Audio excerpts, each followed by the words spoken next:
All right. Good morning, everybody. Good to see you guys this morning. Welcome to Live at 11. Hope you guys are all doing well. You might be able to tell from the background that we are not home. We are still up in Wisconsin in East Troy, and directly to my right, that way, there is a lake called Potter's Lake. Too cold to get into, but nice to look at. So hope you guys are having a great week so far. It is, as far as I can tell, it's Hump Day, so we're halfway to Friday. I don't think Fridays mean as much to me now as they used to, because I get to spend all day at home now. But at any rate, hope you're enjoying your day so far. It's really beautiful out there.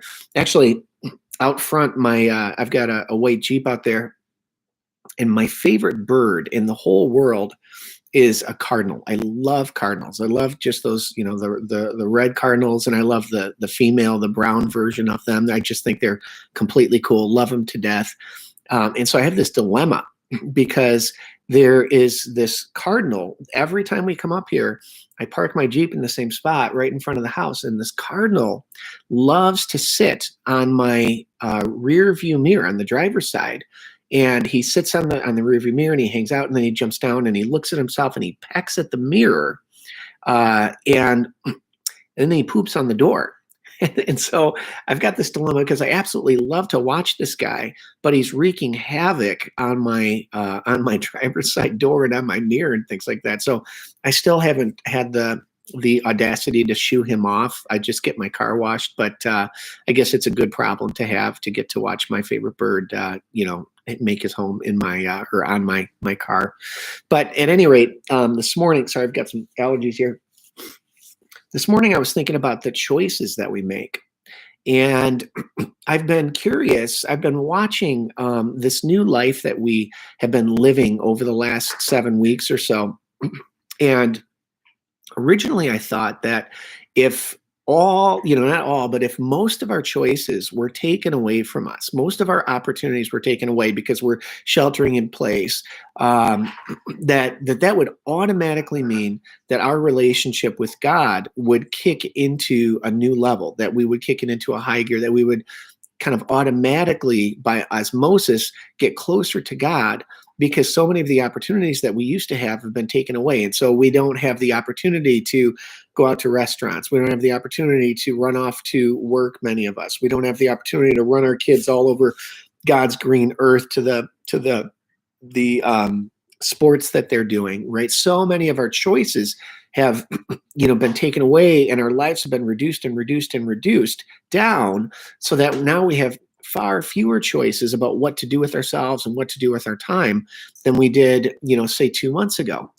But I've discovered that doesn't actually mean that we will automatically grow closer to God, just because our choices have become fewer and fewer and fewer.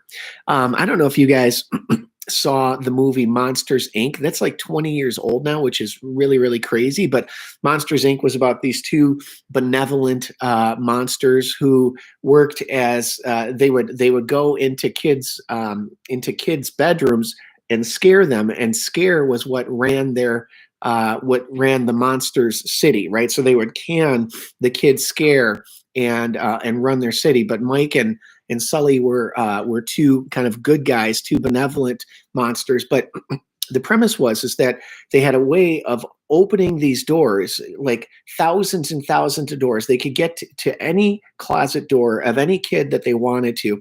And so there was this place in their factory where you could literally see just thousands and thousands of doors lined up all over the place, right?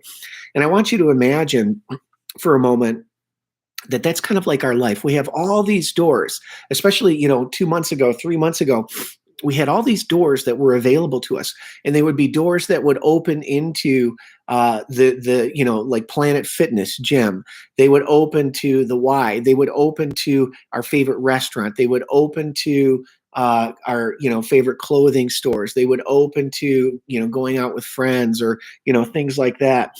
All those doors, right? And so we would open those doors and we would go through and we would experience, sorry guys. And so we would get to experience whatever was on the other side of that door. Well, now Many of those doors have been taken away. But the reality is that God still can only be found in the same way that he has always been found, and that is through the door. Jesus said, you guys, he said, if you want to experience God, if you want to find God, you have to ask. You have to knock and you have to seek him, right? He said, seek and you will find him. Knock and the door will be opened. Ask and, he will answer. You will find him, right? And so the only way for us to connect with God is still to seek him. The only way to connect with God is still to knock on that door.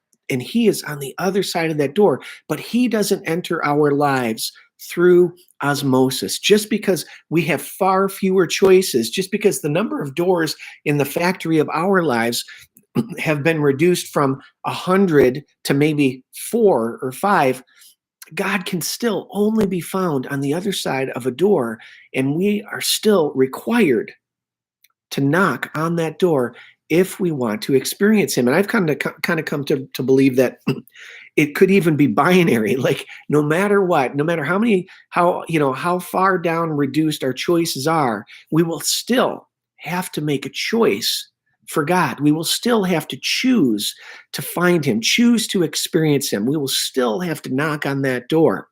And so I want to ask you guys, have you been knocking? Right? Because we could just choose Netflix instead of choosing to spend time with God. We could just choose to do any other thing instead of connecting with God. And so I've discovered that in spite of the fact that the conditions are ripe for a connection with God, it doesn't mean that will happen automatically. And I wanted to kind of give you guys a litmus test for your connection with God and for how close you are to him. If you want to think of God as being someone that you can be in proximity to, right? And so we can either be kind of far away from God or we could be really, really, really close to God. I want to give you a litmus test that I think will help you to understand how close in proximity you really are to God right now. And that is, I want us to think of our hearts as the barometer, as the gauge of how close we are to God. And so thinking about like worshiping God and honoring him and giving him the glory that is due to him and worth, and measures up to his worth. God said something really interesting in Isaiah chapter 66. And I want this to kind of speak to our hearts. And I want it to sort of bring revelation about the contents of our heart and how close we are in proximity to him. And so in Isaiah chapter 66, verse 2, Isaiah writes this, and this is God speaking through the prophet Isaiah. And he said this, heaven is my throne and the earth is my footstool. The earth that we live on is the footstool of God. Where is the house that you will build for me, right? Like what kind of house would you build for me? Where will my resting place be? Has not my hand made all of these things? And so they come into being, right? So God is just like establishing the fact that nothing that we do can add to him, that the greatest of creation that we see, those are just like minor things to God. They're like his footstool, the place that he puts his feet onto, right? Where will my resting place be? Has not my hand made all these things? And so they came into being. And then he says this, and this is really cool.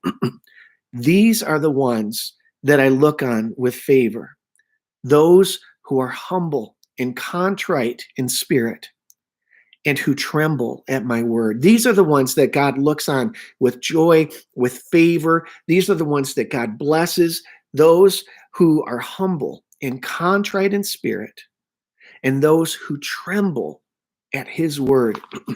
And what I want to share with you guys is that the closer that we are to God, the more we will experience two important things. There will be two natural responses to God the closer we get to him. One is an incredible awe, an incredible reverence. It's the fear of God. And it's not like fear, like terror, like we're afraid he's going to hurt us, but it's just a revering, a fear of just the magnitude and the glory and the power of the creator of the universe and the King of Kings and the Lord of Lords.